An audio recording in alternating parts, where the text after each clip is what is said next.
Good morning and welcome to the Fiber Broadband Association's Five for Breakfast. We're now in our 18th episode of 2026. The gold sponsor of Five for Breakfast is Conducts. Last week I was in Minnesota for Bree Mackey's Connecting One 2026 Broadband Summit. It was great to spend time with Bree and the staff of the Minnesota Broadband Office, as well with her good friends, Michigan Broadband Director Eric Frederick and Wisconsin Broadband Director Alyssa Kenny. As always, also great to catch up with my friend Joey Winder, Catherine DeWitt, Brian O'Hara, and Jake Barn, among others. I also had the privilege of speaking at the Build America, Buy America BABA event hosted at Clearfield the next day in Minneapolis. Clearfield is a very impressive company with an amazing culture. I really enjoyed getting to spend time with Sherry and her executive team and some of her board members. It was also great to have Bree at that event as well, supporting her Minnesota-based bead suppliers. I'll be in West Virginia this week. I'll be hosting a fireside chat with Robert Walters, the AT&T executive, leading the company's ambitious initiative to pass more than 60 million homes with fiber by the end of the decade. Robert carries a significant responsibility in advancing one of the largest fiber deployments, I should say the largest fiber deployment in the country. And I always value our conversations. He shares both the challenges and successes in evolving and scaling the network of this magnitude. Now we're just a week and a half out from our annual Fiber Connect conference at the Gaylord Palms in Orlando, May 17th through 20th. Registration's on record pace, and we are seeing a significant increase. We always have a good number of network operators, but this year we're going to have the most we've ever had. And if you haven't registered, please go to our website and get registered today. You're not going to want to miss that. Last week on Fiber Breakfast, our guests were David Strauss and Jack Burton from BSB Technical Advisors, discussed the fiber network consolidation wave. Are you ready? As our industry emerges into this consolidation phase, Jack and David provided a roadmap for our audience on what private equity and potential acquirers will be looking for when it comes to kicking the tires for M&A targets. The quick takeaway is that for maximum valuation, your network needs to be fiber, and that needs to be easily integrated into the acquirer's network. If you missed last week's session, you can go to our website and watch the replay. Today on Five for Breakfast, our guest is Allan Isfan, the AI expert at Warner Brothers Discovery, discuss the fourth pillar of the AI era. Today will be a preview of the AI workshop that Allan will be conducting on Sunday, May 17th at Fiber Connect in Orlando. You're going to be gaining a strong understanding of AI and how it's going to be critical to getting the maximum benefit from our AI and Emerging Tech Summit at Fiber Connect on Wednesday, May 20th. So this is kind of a preview, so you get kind of all the background information. So when we hit the summit, you will know what's going on. Allan is an engineer and senior director of product management technology at Warner Brothers Discovery, where he works on large-scale streaming systems and emerging AI-driven technology. He began his career in telecommunications industry as a silicon chip designer, electronics and board developer, a system architect. Allan spent many years at several telecom startups, as well as companies such as Nortel and Ciena, where he served as a principal engineer and technical leader in designing high-performance networks and optical transport systems. Over the course of his career, he's expanded from hardware and telecommunications infrastructure into large-scale software platforms, distributed systems, and artificial intelligence. At Warner Brothers Discovery, he's leading initiatives spanning from video infrastructure, data platforms, and AI-enabled product innovation across consumer platforms serving tens of millions of users. Allan regularly speaks on the intersection of artificial intelligence, infrastructure, and product systems, helping technical and business leaders understand how AI technologies are reshaping computing architectures and digital services. His work increasingly focuses on how AI systems interact with underlying infrastructure, including networking, compute clusters, and data pipelines, and the implications for industries building the next generation digital platforms. So with all that, Allan, welcome. And for audience, please type in your questions to go, and we'll work those in discussion. With that, I'm going to hand things over to Allan. Thank you. Well, very nice to see you, Gary, and really appreciate the opportunity here. I think we collaborated on a white paper as well that's got a whole bunch more detail, and the workshop I'm going to be holding on the Sunday is going to be in two parts. This is a preemptive sneak peek at some of the materials to really get to the fundamentals of AI so that people can really build from first principles. That's going to be part one, but part two of that workshop is a whole hour on like hands-on practical applications. We're going to learn how to prompt. We're going to learn how to build agents. We're going to learn how to use all of these tools. So it won't just be sort of theory. There'll be some practice as well. We'll hold that off for the workshop today. We're going to get a little bit nerdy. The first thing that's really important for folks to understand is that there's been a lot of discussion around what's happening inside the data center and hyperscalers and training and all of that kind of stuff. So there's obviously a lot going on there. We're going to get into that detail a little bit. Fiber is really becoming now the fabric of the entire data center. It's not just like, connection between data centers and moving data around, but it's now become essentially the bus, if you will, that AI runs on. So we got, fiber between the racks, but also fiber going all the way into the racks, all the way to some of the chips. So that's becoming truly the fabric. But then what happens with the rest of it? A couple of different things. One is one of the emerging trends now is where the technology that was built for the clusters, if you will, the data centers where a lot of the training happens and a ton of math, which we're going to get into. That technology is now moving downstream as new technologies and new versions of those GPUs come in and they replace the older ones. Folks are kind of starting to move that technology downstream to more regional centers and then right to the edge. So the vision really is that fiber connects all of that kind of stuff and it brings bandwidth, low latency, and also lower power. So we're going to get a little bit more into that. But basically, the message is fiber is going to be everywhere, and AI is running on it today, and it's going to become even more critical. So that's the high level. If we get into kind of the more nerdy stuff and like what's actually going on inside of AI that is driving that need for bandwidth, latency, and low power, it's really the mindset around AI. So artificial intelligence is basically almost exactly what it means, which is that the idea behind AI was to try to mimic what's going on in our brain. And so people analyze what a neuron is and how a neuron works in our brain. And we won't get into the chemistry and sort of the electrical nature of that. But essentially, if we look at this mathematically, which is how we run AI today, an artificial neuron is just a bunch of inputs. Each of the inputs, X1, X2, X3, is multiplied by its importance, we call weights. And all of those kinds of things add up to parameters. So we hear about trillions of parameters in these models. This is what that means. It's very simple math. Actually, it's just arithmetic, where the output of this neuron is kind of like a transistor on steroids. There's a bunch of inputs, there's a bunch of weights, and it's very simple math underneath that. And if the value that's calculated is above a certain threshold, then the output turns on, basically. That's really the absolute basics of how we went from, real intelligence, if you will, biological intelligence to artificial intelligence. Now, if you take that and you kind of scale that up to something larger, what you see in the diagram here is a pretty small network. It's got about 220 neurons, 12,000 parameters, which are those weights and so on. And that's equivalent to like a roundworm or a water bear. I'm just trying to kind of visualize for people kind of what this looks like. Now, if you extrapolate that to what today's large models are, it's impossible to draw because it's just absolutely so massive. And this is part of the message here, is that the scale is just so incredibly hard to fathom. We're talking about 2 trillion parameters here and 7 to 12 billion neurons. So of course we can't draw that. The good thing is that we didn't have to build the physical neurons. We use that mathematical arithmetic for each neuron to basically write software that would kind of mimic what this looks like. It's a ton of math. And one of the questions that I get quite a bit is, why the importance of GPUs? Why not use CPUs?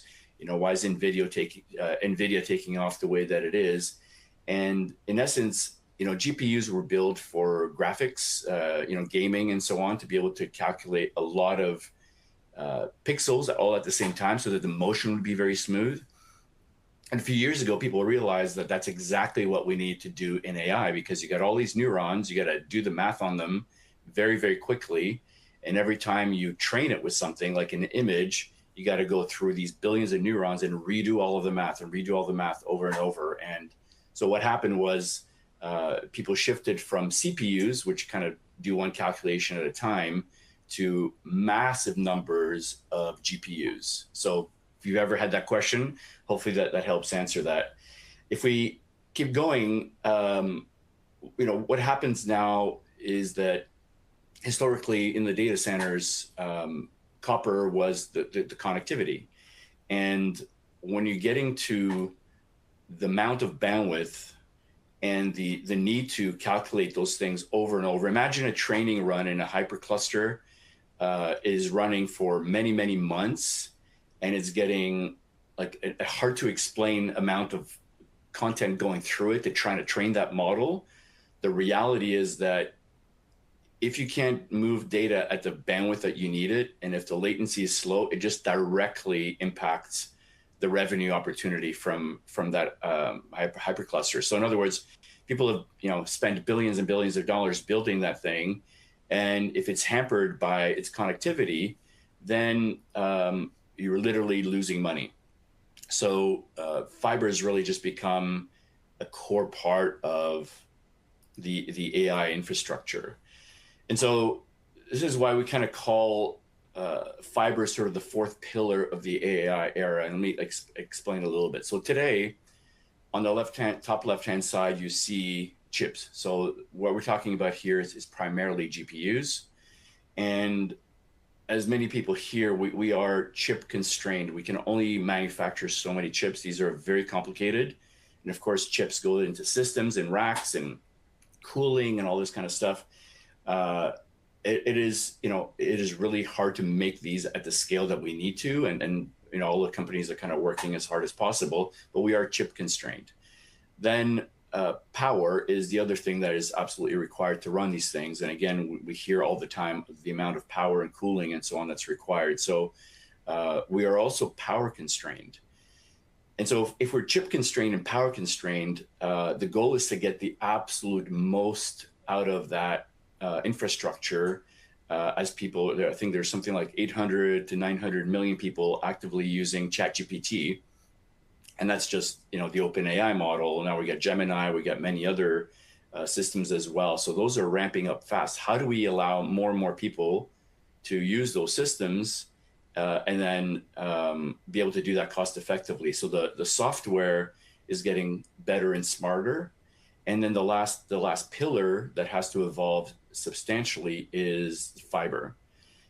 Fiber between, like inside of the rack, fiber between the racks, fiber between the data centers, and then fiber all the way to the home, where more and more of the technology is going to be living inside of your phone, inside of your security cameras, inside of your Nest thermostat. Like all of these things are learning and training constantly. And if you're running, if the latency is poor, if the bandwidth isn't acceptable, then AI just will not be able to run at scale. And so this is really what's going on, at the fundamental level. Now, obviously, with a lot of the fiber operators that are listening in here, the big question is, so this is like a very noisy diagram. You're gonna get slides, and if you attend a workshop, I'll go into a little bit more detail. But in essence, one of the things that you have probably started to notice already is that there is, in the past, traffic was a little bit north-south, especially with video. It was very much downstream oriented. With AI, the symmetric patterns are going to change radically. It won't just be sort of from the core right to the edge, delivering bits for video and other internet content. It's going to go east-west and north-south in a substantial way. So every part of the network is now going to be part of learning, training, delivering inference, which is kind of the results, the outputs of AI when you're asking an AI to give you an answer. And so the traffic patterns are changing radically. And That is a very, very significant trend that is really just emerging now. So for a lot of the fiber operators out there that are thinking about their data centers, but also putting more fiber in the ground and the type of fiber that they put in the ground and so on, it's going to be very important to kind of understand the changing traffic patterns. And ultimately, there are several bottlenecks to watch out for. One is that as much as all of the manufacturers are working on better and faster transceivers, it's just almost impossible to keep up with the demands of AI and the GPUs. These racks require 30 terabits per second of bandwidth going in and out, and the transceivers are at best at 1.6. And so now how do you get all of that bandwidth into the rack? We got high density connectivity or connectors that are able to kind of take a lot of fibers into each card. We got WDM, and we got co-packaged optics that are all trying to help in one way or another. And it's really hard to keep up because with every generation of a GPU, that bandwidth just goes up. So it's almost a losing battle, but the technology in your manufacturing and laying this fiber are working on this feverishly. Last couple of things here is, if we kind of summarize really where we're at today, everybody's kind of heard of training and hyperscalers and so on.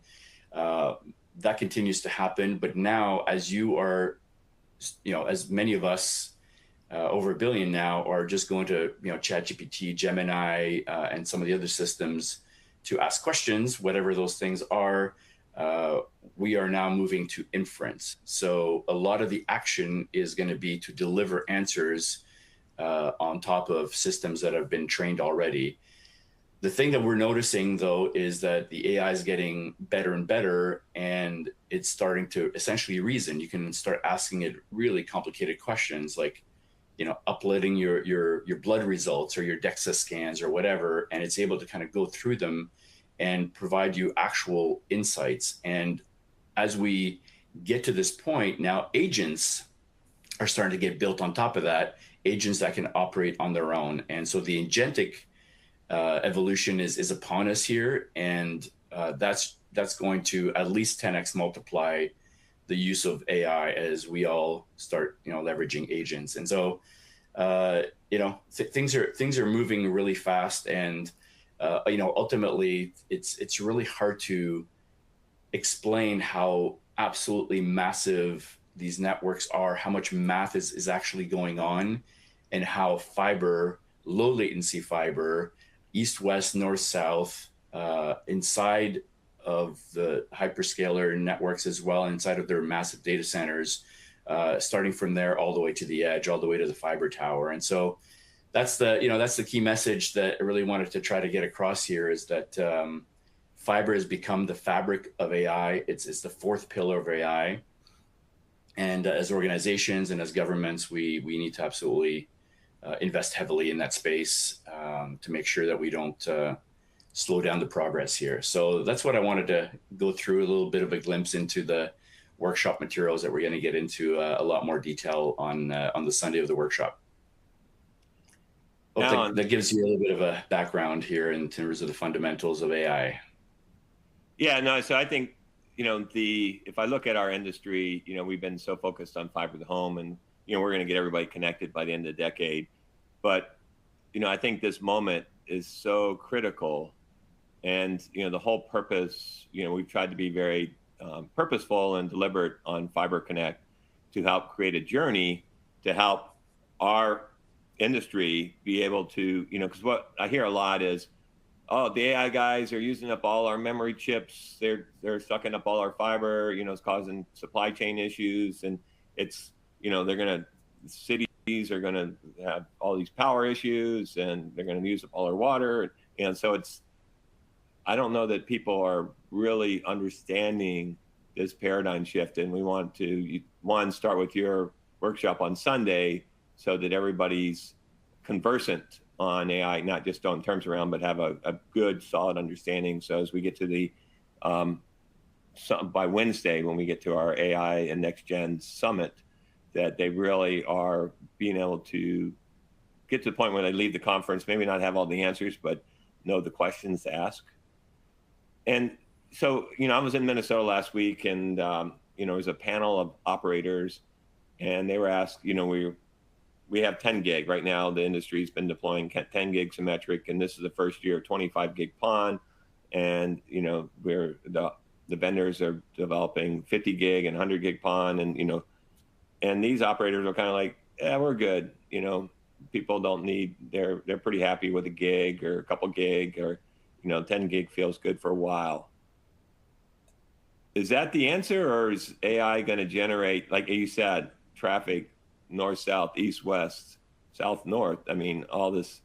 So, we're already seeing Open Vault saying like upstream traffic is growing like crazy, but can you talk a little bit about what network operators should anticipate with traffic being generated by AI?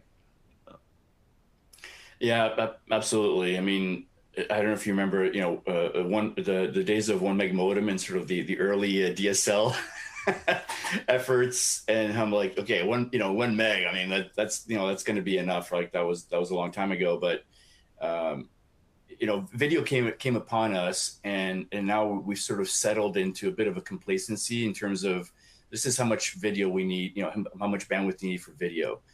AI is moving at probably 3 to 5x per year. I think, if we look at just the GPU enhancements, now every year, NVIDIA and other competitors have committed to a brand new generation of GPUs that is got 3 to 5 times the performance.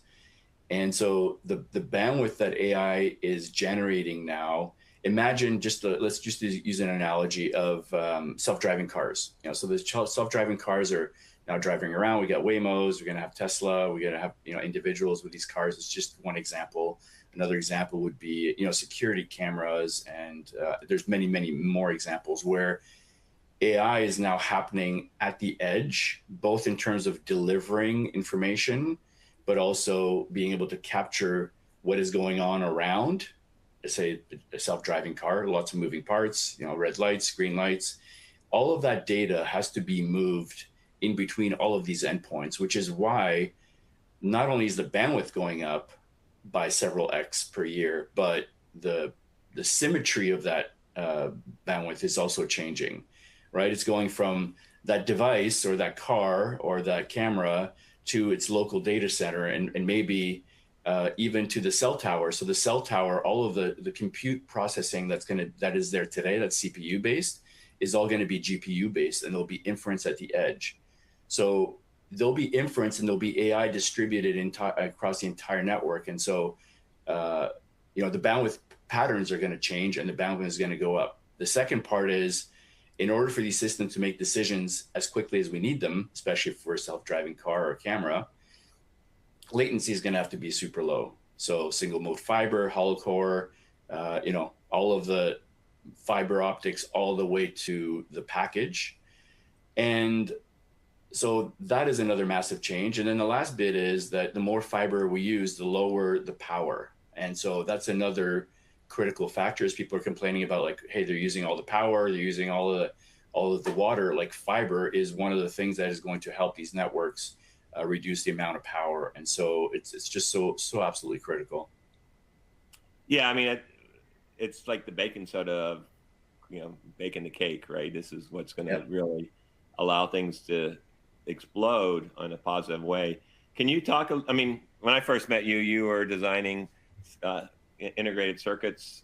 So as we move from, these copper tracks to actually getting optical inside the GPU chips, can you talk from there and kind of, how fiber is moving and where it's moving from, the GPU racks to connecting the racks to the data centers to inference at the edge? Yeah, for sure. I mean, I think there's a few considerations. One is, imagine that, today in a lot of the systems, you'll see kind of fiber going right to the edge, and there's a transceiver that kind of converts to to electrical. And so as soon as you get onto the electrical tracks, now you're going to be using more power. You're going to be you're going to be bandwidth limited, and it's going to add latency. And so what's really happening now is that fiber isn't just coming into the edge of the card, but fiber is going all the way to the edge. And I think there's going to be more and more optical switch fabrics and optical compute that is going like right to the edge of the chip, again to lower power, to reduce latency, and to increase speed. And you can imagine that it's hard to keep up with, because every year there's a new generation of GPU, and so just the density of the fiber coming in, the speed, and the bandwidth that's going to be required is going to be unrelenting for the foreseeable future. So it's exciting as a former chip designer and fiber optic equipment designer to kind of see that move. It was kind of flat for a while, and now it's absolutely exploding. A very exciting time. And so we go from fiber to the chip to now fiber between these racks of GPU racks, and that's going to be largely hollow core, right, to cut the latency. I mean, so when you go from anything else to fiber, the latency is so low, it's hard to picture. But when you're thinking about racks of GPUs, we got to get that even faster, right? So that's to even get the glass core out there and make a vacuum and cut that latency in half. Yeah. And then what goes from Absolutely. there? We got to go. Yeah, and the other thing that you got to imagine when you're doing all of this math is that all of these parameters that I was talking about, the inputs and the weights, and all of that math that's happening across billions of neurons, that's all going to go in and out of memory. And so it's not just the compute and like doing that math, but now storing those parameters and then updating them constantly. So it's a ton of data going in and out of memory, which means that we have switch fabrics, we have memory. So all of those pieces now eventually have to move to more and more optical capabilities, so optical switch fabrics, and then and so on. So it's just going to go deeper and deeper into the technology, in the hyperscalers networks inside the data centers, but also all the way to the edge. So from half our members are on the supply side. So from a vendor perspective, there's endless opportunities to develop optical products and new generations, because these, as you said, the GPUs and this market's going to keep accelerating. On the network operator side, inference at the edge, that's a great opportunity for members, or it could be a great threat. Can you describe, each of those scenarios? Absolutely. So, I mean, I think in order to scale, and let's talk about agentic for a second, because again, it's going to be part of the workshop, but let me explain what that means, and then how this impacts, and I'm going to answer your question more directly in a second. So when you think about an agent, what an agent really is using intelligence as a service. So imagine today you go to ChatGPT to get an answer on a particular thing. Now, with the AI getting intelligent enough and being able to reason, you can now build a small piece of software that is making that query on your behalf, checking the response, and then making a decision. So I should be able to just text my agent, and I've been building some OpenClaw agents for myself, to go and make a reservation, to book travel, to just a few simple examples. So now these agents are now going to start essentially mimicking what the humans are doing against these systems. They can even go on your browser, log in as yourself. I know it's probably scary for a bunch of people. I've created my accounts for my own agents, and even give them like a $200 credit card. But this is kind of like the next wave, is agents kind of doing work on our behalf. And so if we look at just the explosion of AI as it is, just us going onto these different systems and asking questions, once we all have agents, this is going to multiply. Now, how do you scale that with all these massive data centers? You have to move inference, which is giving those answers. When you ask a question and you get that answer back, that is inference. So what's happening is that the technology, last year's technology that was used for training is now being lifted and dropped in closer and closer to the edge. And now the questions get answered for you closer to the edge. It's also lower latency, it's lower distance. And so that's what's happening, is that all of that massive intelligence that was very centralized is being distributed. So every data center, wherever you see racks of equipment, all of that stuff is going to get replaced over time by essentially AI infrastructure. So that's really the push that's going to drive more bandwidth to those data centers, but also change the traffic patterns, because it's not just moving video bits from a core like we do on HBO Max, but it's going to be all of these agents kind of running plus people. So that's really what's causing the explosion and the move to the edge. Last week I was at these events, and I was saying that we got to stop thinking about connecting people to the internet and think of it more like connecting people to the future, because everything is going to change. The way we think about the internet, the way we, like you're saying, your agents are doing your work for you, they're connecting for you, they're, and just even the way we use the internet or what the internet is going to become. So all this is going to change, and very quickly. And it's going to be critical. I think our members are in great position, but they need to be well versed in the opportunities and threats. And hopefully we'll make some great progress in helping to identify those in a couple weeks here at Fiber Connect in Orlando. Yeah, looking forward to it. This is great stuff. We barely can't wait to your workshop on Sunday, May 17th. What time is it? 3 o'clock, I think it is. Yep, and it's a two-part workshop. So one, we're going to go a little bit deeper into how AI works and how that affects fiber, and how critical fiber is. And then the second part, we're going to get into bring your laptop if you want, can play along. We can build some cool things together. And so not only will you learn how fiber is sort of enabling the AI revolution, but you'll also learn some tips and tricks and tools that you can use in your day-to-day work to become AI native and use it to just leverage to do your work. So it's going to be an exciting couple hours. All right. Well, thanks again, Allan. And I want to thank everybody for joining us today, and look forward to getting back together next Wednesday. Our guest is Clayton Tinto, the President and Chief Operating Officer, and Alex Pirat, the Vice President of Public Policy at Beep Inc. They're going to discuss fiber in the fast lane, powering the autonomous future. So you're not going to want to miss that. And again, can't wait to see everybody in Orlando in a week and a half. Thanks, everyone.